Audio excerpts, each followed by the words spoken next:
Your time is limited, so don't waste it living someone else's life. Don't be trapped by dogma, which is living with the results of other people's thinking. Don't let the noise of others' opinions drown out your own inner voice. And most important, have the courage to follow your heart and intuition. They somehow already know what you truly want to become. Everything else is secondary. And the only way to be truly satisfied is to do what you believe is great work. And the only way to do great work is to love what you do. If you haven't found it yet, keep looking and don't settle. As with all matters of the heart, you'll know when you find it.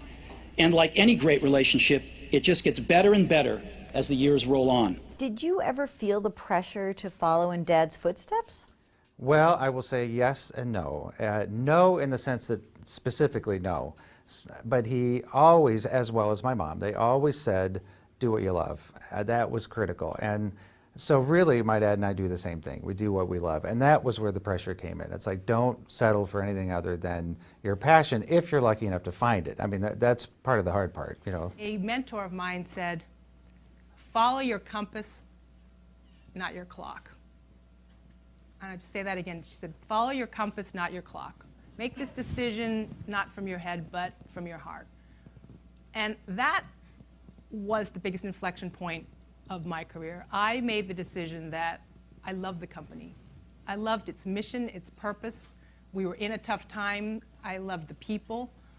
And I decided that I loved that more than I loved the idea of being a CEO or anything else that came with that. That I would rather be with the company and work I loved than just do it for the sake of the title and, quote, the path that you were supposed to be achieving. Listen, I know I'm in an engineering school, and I know I'm in Silicon Valley, and so I know all that. But man, don't start a business or take a curriculum up because you think that that's what's hot.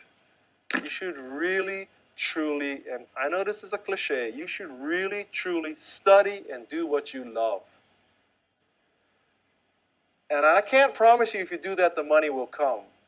But I can promise you, if you do stuff that, if you take a curriculum or you start a company simply for the money, you'll probably end up miserable. Now, you may end up miserable and poor. You may also end up miserable and rich. Might seem an oxymoron, but that's very possible. So I would encourage you to do what you love, and then probably you'll do okay at it. Or you may love it so much that the money won't matter. Find a distributor who will take it on. Well, you will. This gentleman will. Because anything that you believe in and you have passion will happen. And that's what we have to do what we love. Well, I think so. I think you've just got to follow your heart with these kind of stories and just see where it ends. I mean, I didn't set out to make a 95-minute feature film. It's how it's emerged, really, because the audiences have told us they wanted to see it. I met Francis Ford Coppola last year. We were both in the same speaking calendar in Buenos Aires, Argentina.